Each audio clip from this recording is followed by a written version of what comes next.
né?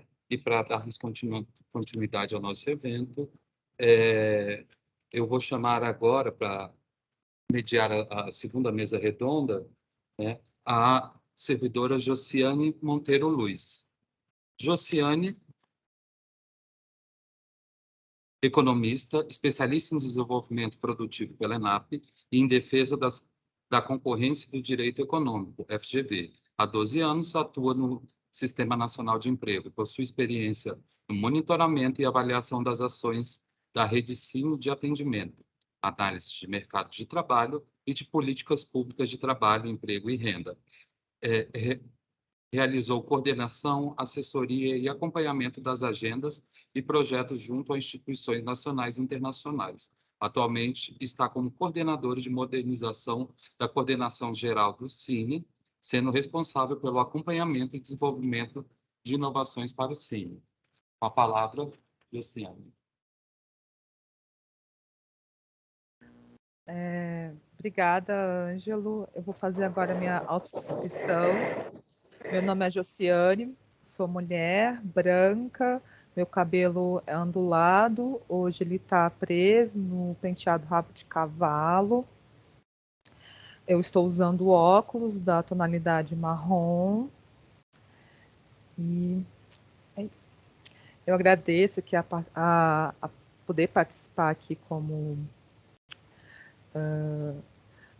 mediadora desse evento. A gente vai fazer a mesa redonda 2, cujo tema é uma questão, depois de toda essa explanação sobre a discriminação e a desigualdade racial, vem uma pergunta, né, que é o tema da mesa redonda 2. O que é possível fazer no âmbito do Cine para minimizar a discriminação étnico-racial no mercado de trabalho? Para trazer evidências, responder e debater, né? Trazer, para explanar essa questão, a gente tem três palestrantes hoje. O primeiro vai ser o Edivaldo Constantino. O Edivaldo Constantino, ele é gerente da Iniciativa de Emprego e Oportunidade Brasil, JOI Brasil. Edivaldo trabalhou como professor no Departamento de Economia da Universidade de São Paulo e como economista sênior da OLX Brasil. Ele também tem experiência trabalhando como consultor no Banco Interamericano de Desenvolvimento e na Fundação Instituto de Pesquisa Econômica. Edivaldo é doutor em Economia pela Universidade de São Paulo. Edivaldo, eu passo a palavra para você. Obrigado. Boa tarde a todos. Obrigado pela introdução, Josiane, desculpa. E é um prazer estar aqui com vocês, né? E agradecer a presença dos mais de 100 participantes, né, que estão aqui conectados conosco hoje. Então, muito obrigado. E obrigado pelo convite, né, de estarmos aqui conversando com vocês hoje. Eu vou compartilhar aqui o material com vocês, me permitam. Perfeito. Tá.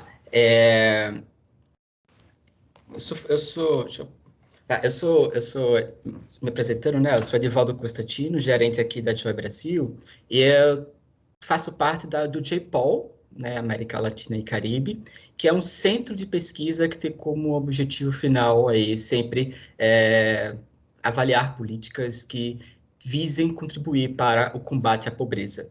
Tá? O JPOL, ele nasceu, né, tem o seu embrião ali no MIT, no Departamento de Economia do MIT, e é formado por uma rede de professores, tá? E esses professores, eles desenvolvem vários estudos de avaliação de impacto. Nós chegamos no Brasil através de uma aliança com os nossos parceiros, Fundação Arimax, B3 Social, Potência Ventures, o BID e a nossa instituição parceira aqui no Brasil, que é o INSPER. Tá? Então, como é que vai ser a nossa conversa aqui hoje? Eu vou inicialmente falar um pouco sobre GPOL, algo muito rápido, e depois eu entro especificamente para falar sobre discriminação racial no mercado de trabalho, e aqui a minha ideia é trazer muito mais evidências, muito mais estudos, né, do que eles falam sobre esse tema. Tá? Então, eu vou passar rapidamente, inclusive pelo nosso tempo, na questão mais de JPOL. Então, o J-POL, como eu havia comentado anteriormente, ele foi fundado lá no Departamento de Economia no MIT, e tem como precursor, né, dois prêmios aí da economia, Nobel da Economia, que é Esther Duflo e o Abhijit Banerjee, e com base na rede de professores que eles foram cultivando, né, o J-POL ele foi se espalhando ao longo do mundo.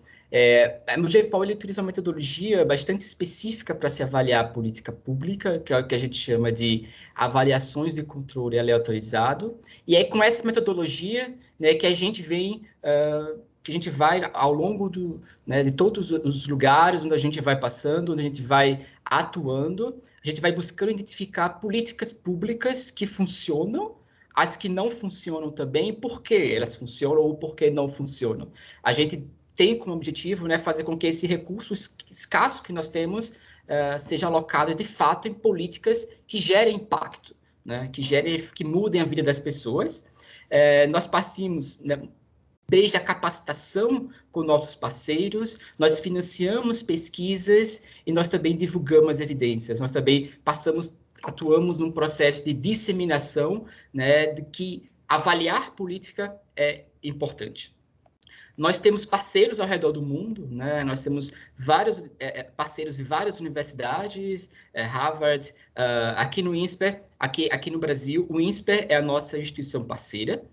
Entretanto, o J-POL, ele não funciona, ele não consegue se articular sem uma rede, né, sejam de instituições que implementam, né, políticas públicas, inclusive governos, né, e também sejam instituições que nos financiam.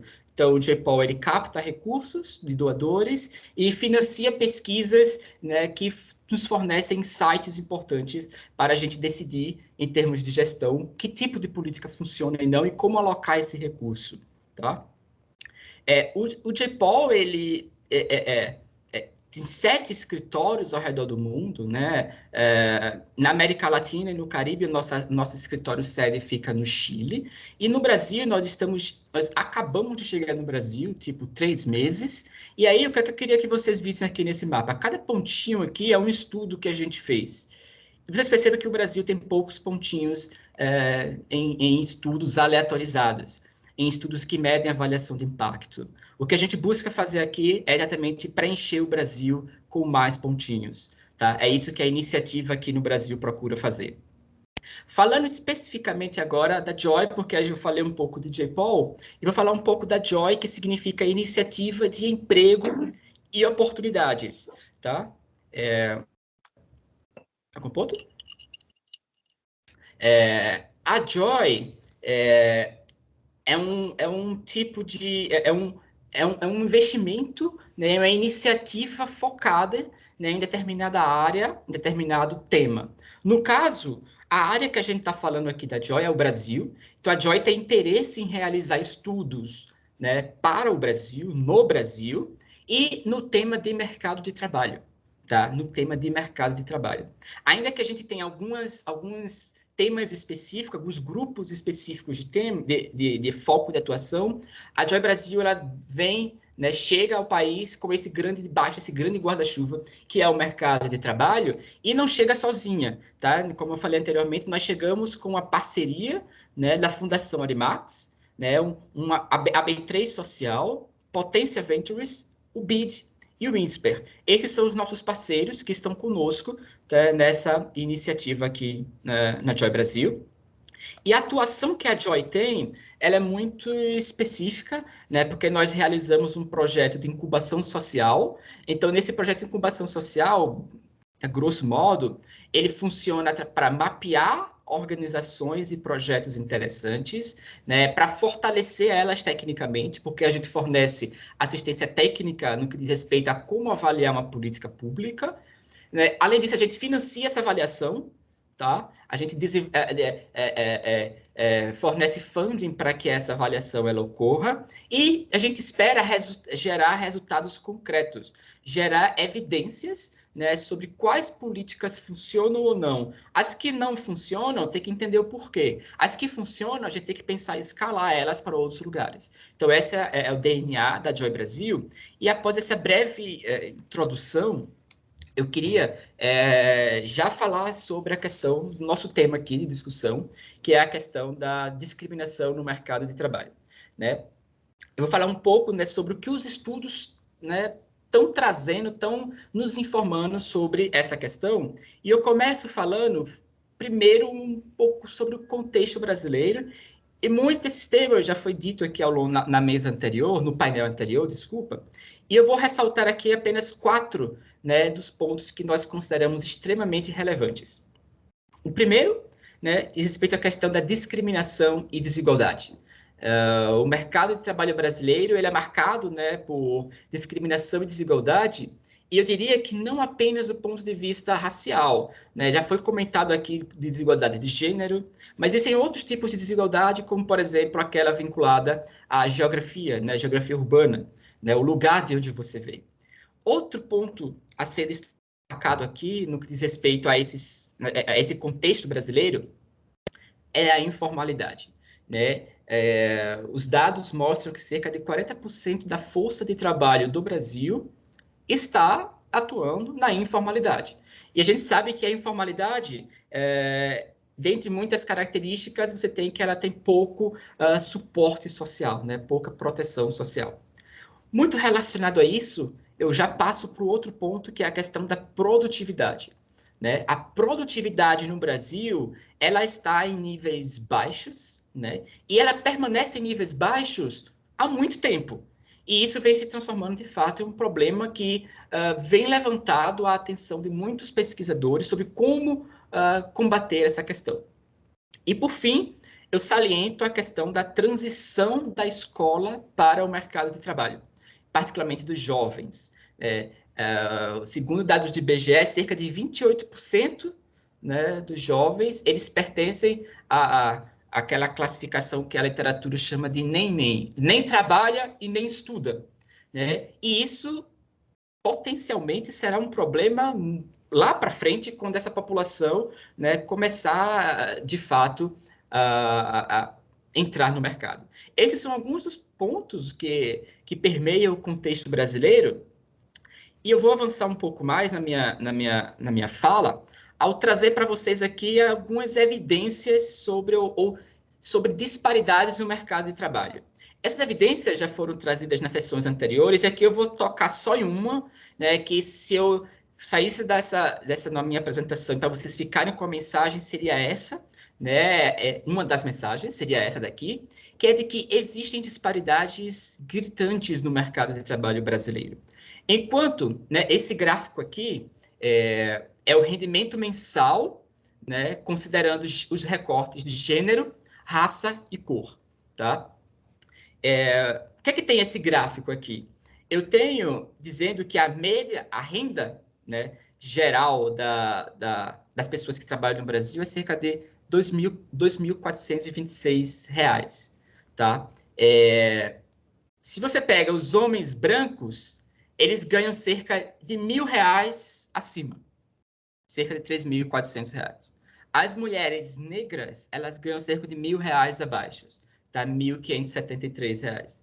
Então, a gente tem aqui, nesse gráfico, uma evidência muito forte, né, sobre a questão da existência, de fato, de desigualdades, né, disparidades no mercado de trabalho brasileiros, e eu poderia até ser um pouco mais crítico e chamar isso de desigualdades descabíveis, inconcebíveis, tá?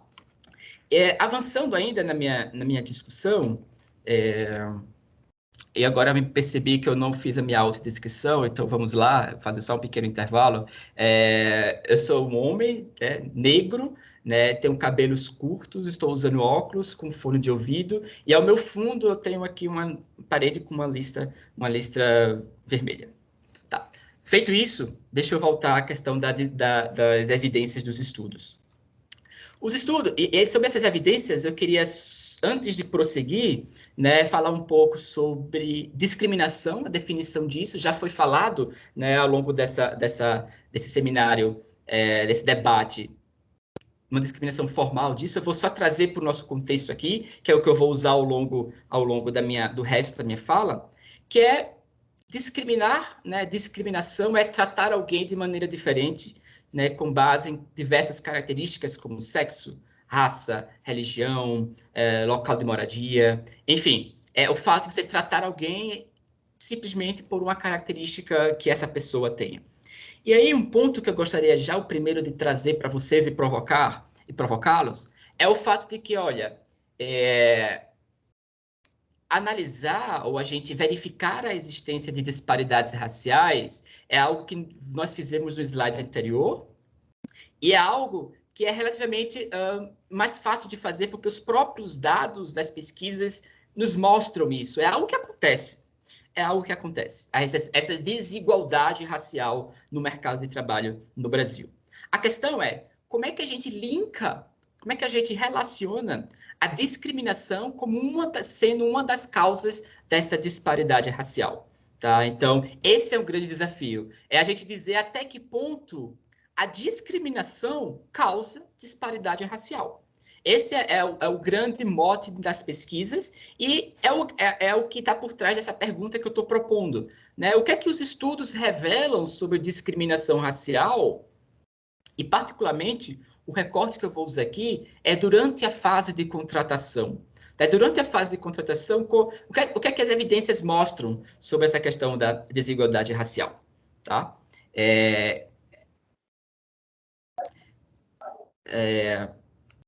O primeiro estudo que eu vou trazer para vocês aqui é um estudo bem provocativo. Ele é um estudo que tem como objetivo tentar entender, olha, será que existe algum efeito, alguma relação entre o nome da pessoa e discriminação no mercado de trabalho? Faz sentido a gente pensar em discriminação por esse mecanismo, por esse canal? E aí foi feito um estudo, um experimento nos Estados Unidos, em 2 cidades, Boston e Chicago. E como é que foi esse estudo? Qual foi a concepção desse estudo? Olha, os pesquisadores do estudo, eles enviaram currículos, criaram currículos fictícios para vagas de empregos. E nesses currículos, cerca de 5.000 currículos fictícios nessas cidades, eles pegaram dois currículos, imagina, 2 currículos semelhantes, com características de qualificação, de background, de histórico muito próximo, mas tinha diferença entre esses currículos. Eu tinha um currículo de um nome, de uma origem muito mais negra, de uma sonoridade negra para o contexto americano, e tinha um outro currículo com uma sonoridade branca, né, de origem branca, também dentro do contexto americano. E aí esses 2 currículos, que a princípio eles são muito parecidos um do outro, tá? Exceto pelo nome da pessoa. Eles foram enviados para essas vagas de emprego. E aí os resultados que eles obtiveram foram interessantíssimos, né? Com esse experimento aí que eles fizeram. O principal resultado é que, veja, currículos que têm esse som, essa sonoridade de origem branca, eles receberam 50% a mais de retorno em relação aos outros, em relação àqueles com um nome negro. Esse retorno você entenda como um pedido de entrevista, enfim, algum retorno por parte do empregador. O que o resultado mostra é que você ter nome branco te deu 50% a mais, né, de retorno em relação àquele com nome negro, mostrando aí a existência de discriminação no mercado de trabalho apenas pela suposição que aquele nome remete em relação ao empregador. Além disso, eu tenho outras evidências bem interessantes aqui. Eles encontraram de efeitos regionais interessantes. Em Chicago, né, empregadores que estão localizados em bairros negros discriminam menos os candidatos negros. Ou seja, se você está trabalhando, tem uma empresa no bairro negro, o estudo mostrou que você vai discriminar menos os candidatos negros. Ora, a discriminação, esse dado mostra que a discriminação no mercado de trabalho, expressão racial no mercado de trabalho, ela vai além da raça. Ela se espraia, ela se articula com outros elementos, como, por exemplo, a questão social, como, por exemplo, a questão do lugar onde você mora. E é isso que esse estudo está mostrando. Mas aí você pode falar, poxa, Edivaldo, você está me dizendo, então, que o nome da pessoa, o fato de ser nome com tom negro, né, ele de alguma forma está relacionado com menor taxa, né, de retorno no mercado de trabalho. Ou seja, menor é a chance de que as pessoas vão entrar em contato com você para fazer entrevista. Uma alternativa seria a gente tirar o nome das pessoas. Faz sentido a gente tirar o nome das pessoas? Então, um outro estudo, ele analisou exatamente isso. Ok, vamos, né, então, enviar currículos anônimos, sem os nomes. E a pergunta aqui é muito clara da pesquisa. Qual é o impacto de submeter currículos anônimos no mercado de trabalho? E aí, esse estudo, ele foi feito na França, tá? Os pesquisadores, eles atuaram lá na França, e a França, ela tem um contexto muito particular, porque ela recebe um fluxo de imigrantes muito grande. E esses imigrantes, em geral, vêm do norte da África, e eles acabam morando em bairros pobres, em bairros que têm altos níveis de desemprego. O que acontece? Em 2006, a França, ela aprovou uma lei, e essa lei, ela dizia que não podia mais haver nome e nem informação de endereço nos documentos de candidatura dos possíveis candidatos a vagas de emprego, o que os tornariam anônimos. Entretanto, em 2006, essa lei foi o tipo da lei que não pegou, né? No linguajar nosso aqui brasileiro, seria a lei que não deu conta, ela só existe no papel. E naquele momento, ela não foi aplicada. Acontece que em 2009 o governo resolveu lançar um programa para testar isso. Ok, vamos testar se de fato funciona você colocar currículos anônimos. E aí ele convidou empresas, né? Convidou empresas que gostariam de participar desse programa. E para essas empresas, eles distribuíram currículos com o nome das pessoas e currículos sem o nome das pessoas, para poder avaliar o efeito disso. E os resultados, né, dessa política, eles foram bem interessantes e contraintuitivos.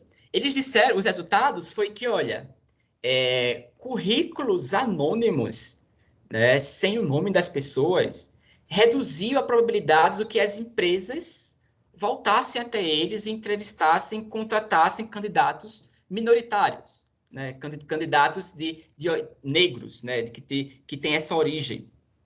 E você pode pensar, poxa, mas como é que pode? Sem o nome, né, os candidatos minoritários recebem menos, né, propostas de entrevista e de possibilidade de contratação. Tá? Foi isso que o estudo encontrou, e eu vou tentar explorar com vocês o porquê disso. Por que isso aconteceu?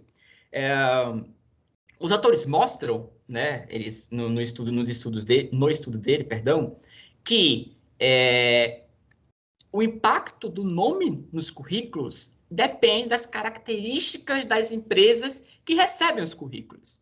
Essa é a tese deles. E qual é a ideia principal? A ideia é o seguinte, olha, esse estudo, quando foi feito, ele teve uma questão aí associada a ele que a gente chama de viés de seleção. Ou seja, nesse estudo, né, quem participou desse experimento foram empresas, né, e essas empresas elas se voluntariaram a participar. A ideia é que essas empresas, logo na origem, elas já tinham um viés antidiscriminatório. Essas empresas, elas já olhariam com outro olhar para essas características raciais e, portanto, tenderiam a discriminar menos. Tá? O que acontece? Quando você dá a essas empresas que, imagina que eu sou uma empresa X e eu tenho já na minha cabeça a visão de que eu não vou discriminar. Então, eu vou considerar em meu processo avaliatório de contratação outras características dos candidatos. Eu vou considerar em minha avaliação a trajetória de carreira do candidato. Será que ele teve algum período de interrupção aqui? Teve. Então, eu vou entender um pouco melhor o que aconteceu aqui. E eu vou considerar isso na minha análise. Então, com essa característica, empresa com essa característica, eu vou olhar isso com calma e vou, né, olhar com carinho para esse candidato. Uma vez que no experimento você retira essa informação, essa empresa que antes olharia para esse candidato, agora não vai mais.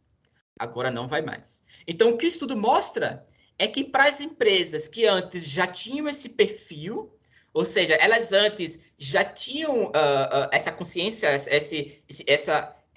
o fato de considerar essa questão racial em seu processo seletivo, uma vez que ela não tem essa informação mais do candidato, ela não tem mais informação e sem informação ela não consegue avaliar. Então ela não consegue identificar os candidatos minoritários. Ela não faz a mesma escolha que faria. Isso mostra, né, que essa questão de você anonimizar, ou você deixar currículos anônimos ou não, é muito relativo. Depende bastante das características das empresas. Isso me fez lembrar que as empresas, uma vez que você não tem o nome, elas podem olhar outras características suas para também fazer um processo de seleção. E essas outras suas características podem ser tão ou menos reveladoras do que o seu próprio nome. Então, veja, essa literatura, essa questão do anônimo, é muito interessante, é uma questão a ser estudada pela literatura. E aí, né, eu vou já avançar de slide aqui, trazer para lições. Né? Eu trouxe 2 estudos para vocês, né? Eu tenho outros estudos para compartilhar com vocês aqui, por exemplo, tem um estudo de criminalidade, né? O que acontece? Fizeram um experimento, e nesse experimento tiraram informação sobre o histórico criminal das pessoas. Né? Será que se você tirar histórico criminal das pessoas, tem efeito no mercado de trabalho, na questão da discriminação? O que os resultados mostraram é que, olha, para aquelas pessoas que em algum momento passaram pelo sistema prisional, sim, né? Diminui a discriminação. Mas para os negros em geral, aí aumentou a discriminação, porque o empregador passou a pensar da seguinte forma: olha, eu não tenho a informação do sistema criminal, mas eu sei, né, já ouvi falar que os negros, eles os dados estão mostrando que os negros, eles são maior porcentagem no sistema prisional. Então, eu vou associar, eu como empregador negro, à questão criminal. E aí eles passam a discriminar com base nisso. Com base nessa visão prévia que já vem, né, passado para eles. Então, uma política que você imagina que vai ter um efeito, acaba tendo outro efeito. Exatamente outro efeito. Esses estudos mostram que é preciso estudar mais, é preciso aprofundar a análise de pesquisas para entender como os empregadores analisam as candidaturas das pessoas, inclusive a questão do anonimato. Né? A literatura também mostra que existe uma discrepância salarial. Eu mostrei isso na minha apresentação e as palestras anteriores enfatizaram essa discrepância salarial. E mais do que isso, há evidências claras de discriminação na contratação de minorias. Né? O estudo lá de nomes mostrou isso. Tá? E é preciso entender, né, que a discriminação, né, principalmente no mercado de trabalho, ela deve ser combatida não apenas com esse recorte que eu trouxe para vocês hoje, que é a questão da contratação. Existem no próprio mercado de trabalho, existem outras formas através do qual você deve combater, ou é importante combater a discriminação. Por exemplo, será que existe discriminação por parte de clientes? Imagina que teve um estudo que analisou, né, o seguinte: imagina que você vai vender um produto, né? E o estudo estava falando do produto que estava falando era de um equipamento de som, tá? E você vai vender somente som e você anuncia na internet que você vai vender, está querendo vender isso. Se você, o que o resultado encontrado é que se você mostra, né, as suas características raciais, você recebe menos propostas por parte do cliente, e além disso, caso você recebe uma proposta inferior em relação aos demais. Então, é importante a gente entender que a discriminação ela não existe não apenas na contratação, mas em todo o mercado de trabalho, em todas as outras etapas do mercado de trabalho. Por exemplo, um outro exemplo que eu trago para vocês. Será que eu ter um gerente, ou eu ter profissional, né, de cor negra, isso aumenta a probabilidade de contratar negros vis-à-vis aos brancos, tá? Então, isso só para mostrar para vocês a questão da discriminação em outras etapas do mercado de trabalho. E aí, só para finalizar a minha fala, nesse meu último slide aqui, uma reflexão que eu deixo aqui para vocês é o fato de que, veja, discriminação, ela ocorre em muitas dimensões e ela, no fim do dia, funciona como um sistema. A gente está falando muito de discriminação racial, mas a discriminação racial, ela não é única. Existe discriminação, como eu falei, de gênero, discriminação do lugar onde você mora, né, discriminação por religião, diferentes formas de discriminação, e elas interagem entre si. Elas interagem entre si e, em alguma medida, podem gerar, inclusive, efeitos para as gerações futuras. Né? A gente sabe que você, quando nasce, quando você cresce em bairros, em regiões menos favorecidas, tem menos acesso à educação, e lá na frente do mercado de trabalho vai ter, possivelmente, um acesso a postos de trabalho que remunerem menos em relação aos outros. Provavelmente, né, você vai permanecer ainda naquelas áreas onde você vive, né, e a discriminação ela vai perpetuar. Ela vai perpetuar. Então, só trazer essa reflexão de que a discriminação, ainda que a gente esteja falando de raça, existem muitos outros tipos de discriminação que se entrelaçam entre si, e que é importante a gente entender isso como um sistema. Entender isso como um sistema. Bem, o que eu tinha pensado para falar para vocês era hoje, para vocês hoje era isso. Deixa aqui o meu contato e é isso. Muito obrigado.